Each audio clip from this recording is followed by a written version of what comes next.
Many years ago, there was an emperor who loved fine clothes. Fine means very good or nice. He did not care for hunting. He did not care for plays or opera. He was no lover of gourmet food or wine. His only ambition was always to be well dressed. He had a different coat for every hour of the day. He loved to walk about and show off his fancy outfits. One day, two strangers arrived in town. They were swindlers, people who trick other people. But they said they were master weavers from a faraway land.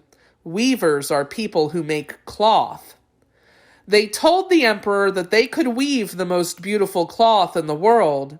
They said that not only was their cloth beautiful, but it was also magical.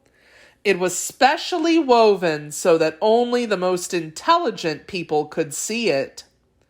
Those who were ignorant could stare at the cloth all day and not see a thing. Ignorant means not having knowledge. Astonishing, thought the emperor. Astonishing means a feeling of great surprise or wonder. I will have these men make a suit for me. When it is done, I will figure out who can see it. That way I will be able to tell which of the men who serve me are intelligent and which are fools. The emperor gave the swindlers a purse filled with gold coins and told them to begin weaving the magic cloth right away. The swindlers set up two weaving looms and pretended to be weaving their wonderful cloth, but they had nothing at all on their looms. After a few days, the emperor grew curious to see the cloth. If the emperor was curious, it means that he wanted to find out more. At first, he thought he might check up on the weavers himself, but then he remembered what they had said. Only intelligent people could see the cloth. He was confident that he was smart. There could be little doubt of that, but what if he was not? What if he could not see the cloth? Just to be on the safe side, he decided to send his prime minister to have a look. The prime minister is an important advisor to the emperor. He is supposed to be very wise. He is very intelligent, said the king. If he can't see the cloth, I dare say nobody can. The emperor called for the prime minister and sent him to check up on the weavers. The prime minister went to the room and peeked in. The two swindlers were working away at their looms. Prime Minister, one of the swindlers called out, you are welcome here. Come in, come in. Come and see the cloth we have produced. The man waved his hand at the empty loom and said, Isn't it beautiful? The prime minister squinted and rubbed his head. He did not see any cloth at all, but he did not dare to admit it. That would mean that he was a fool, so he pretended to see the cloth. Yes, said the prime minister, it is most beautiful indeed. I like it very much. Keep up the good work. The prime minister turned to leave, but the second swindler called out to him, Wait, don't go. You must not leave without touching the cloth. I think you will be impressed. Impressed means that he would admire their work. We were just saying that it is the softest cloth we have ever created. The prime minister hesitated for a moment. Then he said, Of course, and walked up to one of the looms. He reached out his hand and rubbed his fingers together in the area where he thought the cloth must be. He could not feel anything, but he said, It is very soft indeed. Why, it's lighter than air. Thank you, said the first swindler. We are pleased with what we have done, and we are making very good progress too, but we need a little more money for thread and other materials, of course, you understand. Of course, said the prime minister. He reached into his pocket and pulled out a bag of coins. Then he handed the coins to the swindlers.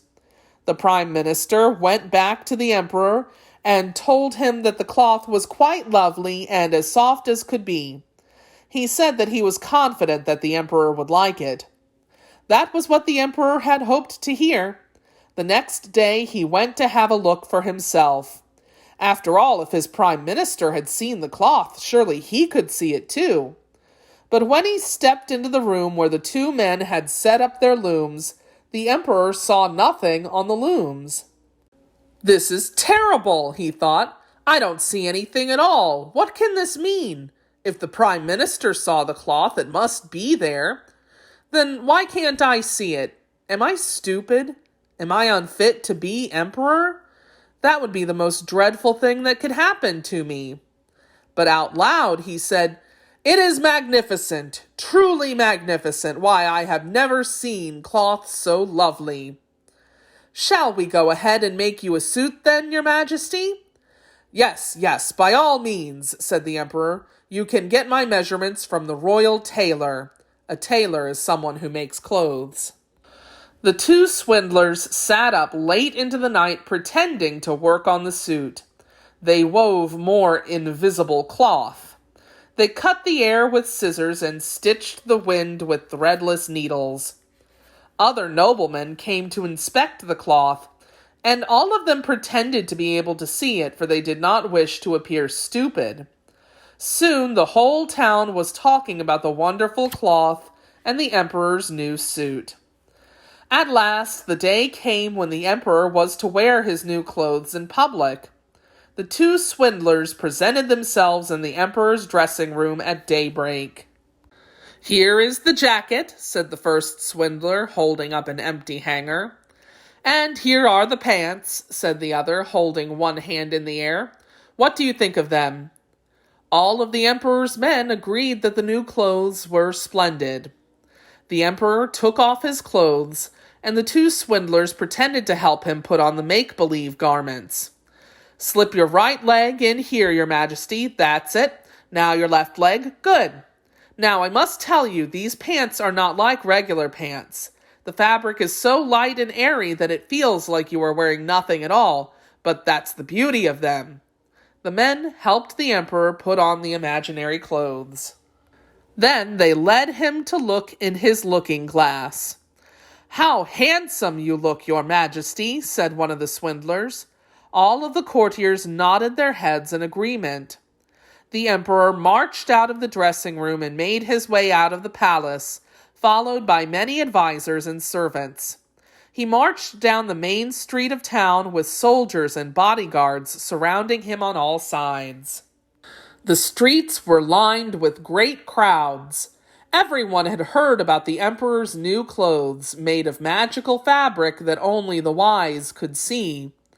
"How lovely the emperor's new clothes are," one man said. "And how well they fit him," added a woman. None of them would admit that they could not see a thing.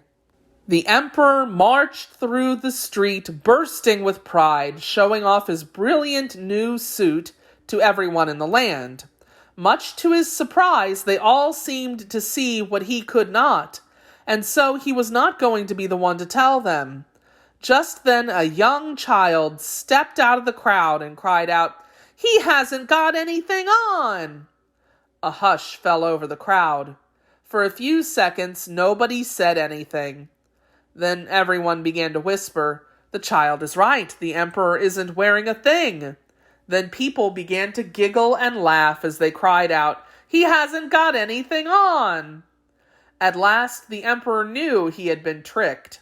He tried to march back to the palace as proudly as ever, but he was blushing from head to toe, as everyone could plainly see.